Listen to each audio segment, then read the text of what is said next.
ചരിത്രത്തിലേക്കും വെച്ച് ഏറ്റവും വലിയ ആയുധ കരാറിൽ ഇന്ത്യ കാലെടുത്ത് വയ്ക്കുമ്പോൾ അത് അതിർത്തിയിൽ മുഴങ്ങുന്ന വലിയൊരു പ്രകമ്പനമായി തന്നെ മാറുന്നു. ഇന്ത്യയുടെ അതിർത്തിയിൽ ഇനിയും 100-ലധികം റഫേലുകൾ വട്ടമിട്ട് പറക്കുമെന്ന് തന്നെയാണ് മനസ്സിലാക്കുന്നത്. 500-ലധികം സ്കാൽപ് ക്രൂയിസ് മിസൈലുകളും ഇതിനകമ്പടി സേവിക്കും എന്നുള്ളതാണ് മനസ്സിലാക്കേണ്ടത്. വളരെ നിർണായകമായ ഒരു നീക്കത്തിലേക്ക്, വളരെ നിർണായകമായ ഒരു ചുവടുവയ്പ്പിലേക്ക് ഇന്ത്യ നീങ്ങുന്നു. ഇന്ത്യയുടെ പ്രതിരോധ ശേഷി കൂടുതൽ ശക്തിപ്പെടുത്തുന്ന അടുത്ത നിർണായക നീക്കത്തിലേക്കാണ് ഇന്ത്യയോടൊപ്പം ഫ്രാൻസും ചേർന്ന് നിൽക്കുന്നത്. ഇന്ത്യൻ വ്യോമസേനയ്ക്ക് വേണ്ടി 114 ഫ്രഞ്ച് നിർമ്മിത റഫേൽ യുദ്ധവിമാനങ്ങൾ കൂടിയാണ് ഇന്ത്യ വാങ്ങാൻ ഒരുങ്ങുന്നത്. നിലവിലുള്ള 36 റഫേൽ വിമാനങ്ങൾക്ക് പുറമെ 114 വിമാനങ്ങൾ കൂടി ഇന്ത്യൻ വ്യോമസേനയുടെ ഭാഗമാകുന്നു വരും വർഷങ്ങളിൽ. ഈ ഏറ്റെടുക്കലിലൂടെ റഫേൽ വിമാനങ്ങൾ ഇന്ത്യൻ വ്യോമസേനയുടെ നട്ടെല്ലായി മാറുമെന്ന കാര്യത്തിൽ സംശയമൊന്നും തന്നെ വേണ്ട. ഇനി വരാനിരിക്കുന്ന 10 മുതൽ 15 വർഷത്തിനുള്ളിൽ റഫേൽ വിമാനങ്ങളുടെ എണ്ണം എന്നത് നമുക്ക് 200-ലേക്ക് എത്തിക്കാനായി സാധിക്കും, ഉയരുമെന്ന് പ്രതീക്ഷിക്കുന്നുവെന്നാണ് റിപ്പോർട്ടുകളുടെ അടിസ്ഥാനത്തിൽ നമുക്കിന്ന് വായിച്ചെടുക്കാൻ കഴിയുന്നത്. 3.25 ലക്ഷം കോടി രൂപയുടെ കരാറിനാണ് പ്രതിരോധ മന്ത്രാലയം ഈ ആഴ്ച അനുമതി നൽകാനിരിക്കുന്നത്. 15 വർഷത്തിനുള്ളിൽ ഇന്ത്യയുടെ റഫേൽ വിമാനങ്ങൾ പൂർണ്ണമായും സേനയുടെ ഭാഗമായി മാറും. ഇതിനോടൊപ്പം തന്നെ നാവികസേനയുടെ റഫേലുകൾ കൂടി ചേരുന്നതോടെ ഫ്രാൻസ് കഴിഞ്ഞാൽ ഏറ്റവും അധികം റഫേൽ യുദ്ധവിമാനങ്ങൾ ഉപയോഗിക്കുന്ന ഒരു രാജ്യമായി ഇന്ത്യ മാറുന്നു. വ്യോമസേനയുടെ മൾട്ടി റോൾ ഫൈറ്റർ എയർക്രാഫ്റ്റ് പ്രോഗ്രാമിന്റെ ഭാഗമായിട്ടാണ് റഫേൽ വിമാനങ്ങൾ കൂടുതൽ ഇന്ത്യ ഓർഡർ ചെയ്യാൻ ഒരുങ്ങിയത്. റഫേൽ വിമാനങ്ങൾ കൂടി വാങ്ങാനുള്ള വ്യോമസേനയുടെ പദ്ധതി രൂപരേഖ കേന്ദ്ര പ്രതിരോധ മന്ത്രാലയത്തിന് നേരത്തെ തന്നെ കൈമാറിയിരുന്നു. French president Emmanuel Macron India സന്ദർശനം നടത്താനിരിക്കുന്നത് മുൻപ് തന്നെ കരാറിന് അന്തിമ രൂപം നൽകുമെന്നാണ് കരുതുന്നത്. ഈ മാസം ഫെബ്രുവരി 19, 20 തീയതികളിലാണ് അദ്ദേഹത്തിന്റെ ഇന്ത്യൻ സന്ദർശനം.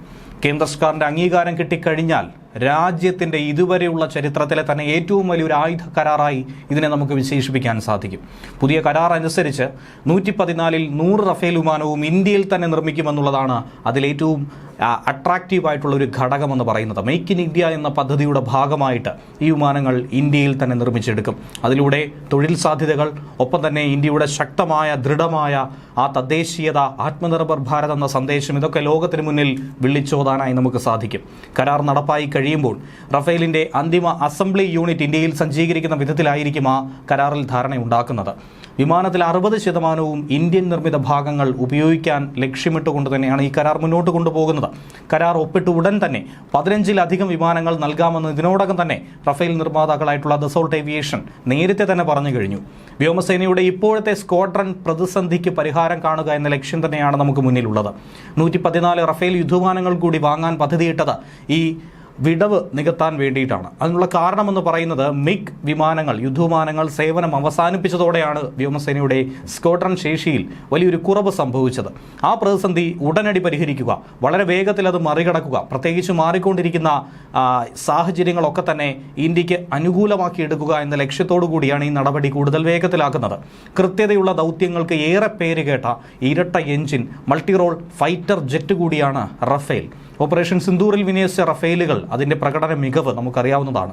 250 കിലോമീറ്ററിലധികം അകലെയുള്ള ശക്തമായ ലക്ഷ്യങ്ങളെ അതീവ കൃത്യതയോടെ ആക്രമിക്കാൻ കഴിയുന്ന, വായുവിൽ നിന്ന് വിക്ഷേപിക്കാൻ കഴിയുന്ന ക്രൂയിസ് മിസൈലായിട്ടുള്ള സ്കാൽപ് ഉപയോഗിച്ചുകൊണ്ട് ആക്രമിച്ച് കീഴടക്കിയെന്നാണ് നമുക്ക് മനസ്സിലാക്കാൻ കഴിയുന്നത്. ഇറാഖ് യുദ്ധത്തിലും ലിബിയയിലും ഉൾപ്പെടെ ലോകമെമ്പാടുമുള്ള പല സംഘടന മേഖലകളിലുമൊക്കെ ഫ്രാൻസും ഇന്ത്യയും ഇത് ഉപയോഗിച്ചിട്ടുണ്ട് എന്നുള്ളതാണ് നമുക്ക് മനസ്സിലാക്കാൻ കഴിയുന്നത്. ഈ 114 വിമാനങ്ങൾ കൂടി ഇന്ത്യക്ക് സ്വന്തമാകുന്നതോടെ ലോകത്ത് ഫ്രാൻസ് കഴിഞ്ഞ് ഏറ്റവും അധികം വിമാനങ്ങളുള്ള വ്യോമസേനയായി ഇന്ത്യ മാറുന്നതോടെ ഇന്ത്യക്ക് വലിയൊരു നേട്ടം തന്നെയാണ് നമുക്ക് സ്വന്തമാക്കാൻ കഴിയുന്നത്. 2024 ഡിസംബറിലാണ് വ്യോമസേന അവസാനത്തെ സി വേരിയന്റ് റഫേൽ വിമാനങ്ങൾ ഫ്രാൻസിൽ നിന്നും സ്വീകരിച്ചത്. അതുകൂടാതെ 63,000 കോടി രൂപയുടെ മറ്റൊരു കരാർ അനുസരിച്ച് 26 എം വേരിയന്റ് റഫേലുകളും ഇന്ത്യ ഓർഡർ കൊടുത്തിട്ടുണ്ടായിരുന്നു. നാവികസേനയ്ക്ക് വേണ്ടി പ്രവർത്തിക്കുന്ന റഫേൽ വേരിയന്റ് എം വേരിയന്റ് ആണ്. അതിന്റെ കൈമാറ്റം 2030 ആകുമ്പോഴേക്കും സാധ്യമാകുമെന്നാണ് കരുതുന്നത്. INS വിക്രാന്ത്, INS വിക്രമാദിത്യ എന്നീ വിമാനവാഹിനി കപ്പലുകളിലായിരിക്കും എം വേരിയന്റ് റഫേൽ വിമാനങ്ങൾ വിന്യസിക്കുന്നത്. റഫേൽ യുദ്ധവിമാനങ്ങൾക്ക് പുറമേ തന്നെ ഫ്രാൻസിൽ നിന്നും സ്കാൽപ് ക്രൂയിസ് മിസൈലുകൾ കൂടി ഇന്ത്യ ഇതോടൊപ്പം വാങ്ങുന്നുണ്ട്. കഴിഞ്ഞ വർഷം ഓപ്പറേഷൻ സിന്ദൂറിലൂടെ ലോക ശ്രദ്ധ തന്നെ പിടിച്ചുപറ്റിയ ഇന്ത്യയുടെ മിടുക്കനായ, കരുത്തനായ വ്യോമാക്രമണ ശേഷിക്ക് കൃത്യമായ ആക്രമണ പ്രഹരം നൽകുന്ന ആയുധമായി തന്നെയാണ് സ്കാൽപ്പിനെ അറിയപ്പെടുന്നത്. ഏറെ നിർണായകമായിട്ടുള്ള വജ്രായുധം. ഈ ക്രൂയിസ് മിസൈലുകളുടെ കൂടി വാങ്ങലിന് വേണ്ടി ഇന്ത്യ കരാറിലേക്ക് ഉൾപ്പെടുത്തുന്നുണ്ട്. ഇത് സംബന്ധിച്ചുള്ള ചർച്ചകളും ഇപ്പോൾ പുരോഗമിച്ചുകൊണ്ടിരിക്കുന്നുവെന്നാണ് പ്രതിരോധ വൃത്തങ്ങളിൽ നിന്ന് നമുക്ക് ലഭിക്കുന്ന സൂചന. ANI ഇതിനോടകം തന്നെ ഇതേക്കുറിച്ചുള്ള റിപ്പോർട്ട് പുറത്തുവിട്ട് കഴിഞ്ഞു. ഏകദേശം 3200 കോടി രൂപയുടെ ഇടപാടിനാണ് ഇതിൽ കളമൊരുങ്ങുന്നത്. ഓപ്പറേഷൻ സിന്ദൂറിൽ ഭീകരവാദ കേന്ദ്രങ്ങൾ തകർക്കാനായി ഇന്ത്യൻ വ്യോമസേന ഉപയോഗിച്ചത് സ്കാൽപ് ക്രൂയിസ് മിസൈലുകളായിരുന്നു. റഫേൽ വിമാനങ്ങളിൽ നിന്നും ബ്രഹ്മോസ് മിസൈലുകൾക്കൊപ്പം തന്നെ വിക്ഷേപിച്ച സ്കാൽപ് മിസൈലുകൾ ഏറെ കൃത്യതയോടെ ലക്ഷ്യസ്ഥാനങ്ങൾ ഭേദിച്ചു കഴിഞ്ഞു. പാകിസ്ഥാനുള്ളിലെ ജെയ്ഷെ മുഹമ്മദ്, ലഷ്കർ-ഇ തയ്ബ എന്നീ ഭീകര സംഘടനകളുടെ ആസ്ഥാനങ്ങൾ തകർത്ത് അതിശക്തമായ പ്രഹരമേൽപ്പിച്ച് തന്ത്രപ്രധാനമായ ആക്രമണങ്ങളിൽ ഉപയോഗിച്ച ഈ മിസൈലുകൾ ഇന്ത്യൻ വ്യോമസേനയുടെ ദൂരപ്രഹരശേഷിയും കൃത്യതയും ലോകത്തിന് മുന്നിൽ വിളിച്ചോതുന്നതും തെളിയിക്കുന്നതുമായിട്ടുള്ള ആയുധങ്ങളിലൊന്നു തന്നെയാണ്. പാകിസ്ഥാനിലെ മുരിദ്കെ, ബഹൽപൂർ എന്നീ ജില്ലകളിൽ സ്ഥിതി ചെയ്തിരുന്ന തീവ്രവാദ കേന്ദ്രങ്ങളിൽ കൃത്യമായ ശക്തമായ ആക്രമണം നടത്താനായി റഫേൽ യുദ്ധവിമാനങ്ങളിൽ നിന്നും ഉപയോഗിച്ചത് സ്കാൽപ് മിസൈലുകളും അതോടൊപ്പം തന്നെ ബ്രഹ്മോസ് സൂപ്പർസോണിക് ക്രൂയിസ് മിസൈലുകളും ഒക്കെ തന്നെയായിരുന്നു. ആക്രമണങ്ങൾ വളരെ കൃത്യതയോടെ ലക്ഷ്യങ്ങൾ പൂർണ്ണമായും ഭേദിച്ച് കടന്നുവെന്നാണ് ഉദ്യോഗസ്ഥർ വ്യക്തമാക്കിയത്. മെയ് 6-ാം തീയതി, മെയ് 7-ാം തീയതി ഈ 2 ദിവസങ്ങളിൽ നടന്ന വിജയകരമായ ആക്രമണങ്ങൾക്ക് പിറകെ പാകിസ്ഥാൻ വ്യോമസേനാ താവളങ്ങൾ ലക്ഷ്യമിട്ടുകൊണ്ട് ഇന്ത്യൻ വ്യോമസേന ക്രൂയിസ് മിസൈലുകൾ വ്യാപകമായി തന്നെ ഉപയോഗിച്ചിരുന്നു. ഈ പ്രവർത്തനങ്ങളിലൊക്കെ വ്യോമസേന 12 പാക് താവളങ്ങൾ ലക്ഷ്യമാക്കി ആക്രമണം നടത്തി.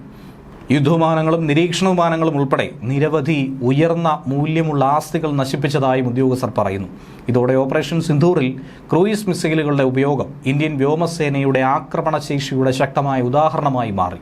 അതുകൊണ്ട് തന്നെ സ്കാൽപ് മിസൈലുകളുടെ അധിക ശേഖരണം ഇന്ത്യയുടെ ഭാവിയിലെ പ്രതിരോധ തന്ത്രങ്ങളിൽ വലിയ മാറ്റങ്ങൾ വരുത്തുന്ന നടപടി എന്ന നിലയിലാണ് വിലയിരുത്തപ്പെടുന്നത്.